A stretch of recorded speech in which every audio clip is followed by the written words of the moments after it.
আসসালামু আলাইকুম, আশা করি সবাই ভালো আছো। তো আজকে কোনো ফানি ভিডিও না, কোনো কমেডি ভিডিও না।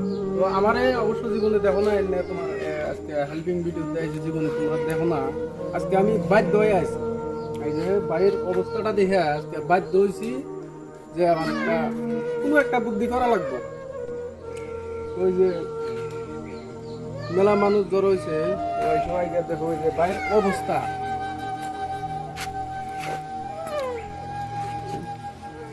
তো এই ফুলের মতো মেয়ের জীবনটা দিলে চায়া তোমরা কমসে কম একটু সাহায্য করো, আর নাইলে কোনো উপায় নাই। কারণ মানুষের করার মতো কিছু থাকে না। আর আমরা যে আইছি আজকে, আমরা কোনোদিন হেল্পিং ভিডিও করি না, আর মানে ভাবছিলাম না যে কোনোদিন করা লাগবে, কিন্তু আজকে আর পরিস্থিতি দেখে থাকা গেল না।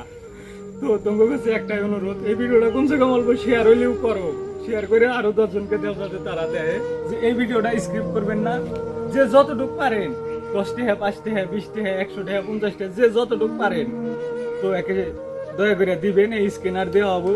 তো গাইস, আপনারা তো অবশ্যই দেখতেছেন যে এর অবস্থাটা আসলে কিরকম। এটা কিন্তু কোয়ার মতো না গাইস, এর যতটুকু সামর্থ্য ছিল, তার মানে এক কথায় কইবার গেলে বাগে 1 বিঘা হয়তো মাটি পাইছিল, ওই মাটি পাইছেও চিকিৎসা করছে, কিন্তু তারপরেও কোনো রেজাল্ট ভালো পাওয়া যায় না। একে চিকিৎসা করার জন্য বহুত পয়সার প্রয়োজন, মানে বহুত টাকা লাগে। তো কেউ কিন্তু মানুষ চায় না যে আমরা মানে ফ্যামিলি নিয়ে মানুষের সামনে খাড়া হয়ে 2-1 কথা কই যে আমাকে সহায় করো, কিন্তু মানুষ তখনই 2-1 কথা কয় যখন তার মানে করার মতো কোনো পর্যায়ে থাকে না, মানে মানুষের সামনে যার জন্যই যায় হাত পাতে। তো আপনাদের কাছে অনুরোধ করে কইতেছি যে এই ভিডিওটা স্ক্রিপ্ট করবেন না, যে যতটুকু পারেন 10 টাকা 5 টাকা 20 টাকা 100 টাকা 50 টাকা যে যতটুকু পারেন তো একে দয়া করে দিবেন। এই স্ক্যানার দেওয়া হবো, স্ক্রিনে স্ক্যানার দেওয়া হবো, দয়া করে দিবেন।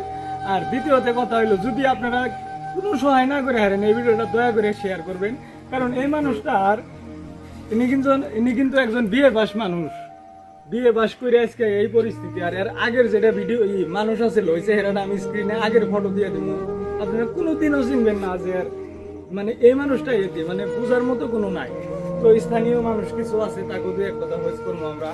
তো আসলে এর ব্যাপারটা কত সুন্দরই আছিল, মোটামুটি এর ব্যাপারটা 1 বছর আগের থেকে ব্যাপার। তো ইনি কিন্তু একজন এই দেশের স্থানীয় জায়গার একজন শিক্ষক হয়। তো এর থেকে আমরা আরো 2-1 কথা শুনবো। এর মোটামুটি 1 বছর আগের থেকে বড় একটা রোগে আক্রান্ত। তো প্রথম অবস্থায় এনাকে নেওয়া হলো ধুবুরি সিলারায় মেডিকেলে। তো সেখানে কোনো ধরনের মেশিন না থাকার জন্য এবার যেটা অসুখটা ঠিক মতো ধরে বেড়া নাই, মোটামুটি ঠিক হয় না আর কি। ওখান থেকে আমার কোনো ইনক্রিজ হয় নাই। তারপরে এটাকে নেওয়া হলো ধুবুরি অসামরিক চিকিৎসালয় কলেজ মেডিকেল কলেজ হসপিটালে। তো সেখানেও কোনো নাই। তো সেখান থেকে ধরছিল মোটামুটি এনার অসুখটা বলছে যে কিছু আর কিডনিতে একটা ইনফেকশন আছে বা লিভারে ইনফেকশন আছে, তার সাথে ব্রেন টিবি হয়েছে। তো এনার এখন বর্তমান প্রয়োজন হয়েছে ইমিডিয়েটলি তো এমআরআই করার দরকার। তো এমআরআই তখন ধুবুরিতে ছিল না। তখন আমরা কি করব চিন্তা করে আমরা গ্রামের কিছু লোক সচেতন ব্যক্তি আমরা মিলে কি করলাম যে তাহলে ভালো চিকিৎসা করতে লাগে, তাড়াতাড়ি আরোগ্য হইতে লাগে।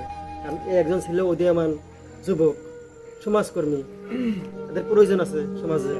তো আমরা কোচবিহারে শিলা নার্সিংহোমে নিয়ে গেলাম, পিকে শাহ হসপিটালে।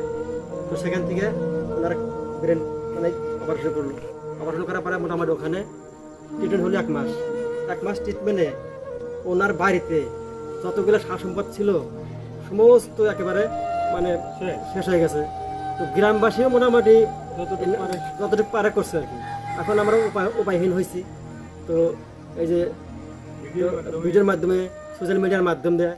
তো আজকে আমাদের সামনে সমরেশ ভাই বলক, তো উনি আমাদের সামনে আসছে, ওনাকে আমি ধন্যবাদ জানাচ্ছি।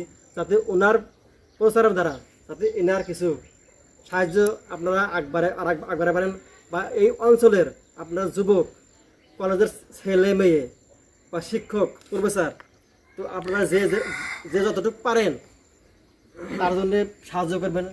সাহায্য করার পরে যাতে দোয়াও করেন, আপনারা দোয়াও করবেন যে এই সুরজ জামালে আগের মতো সুস্থ জীবন নেয়া, সুস্থ শরীর নেয়া আমাদের সামনে আসতে পারে, আর আমাদের সামনে এসে এই সমাজের কাম ভালো করে করতে পারে। তো এটাই আমার আপনাদের সবার কাছে অনুরোধ।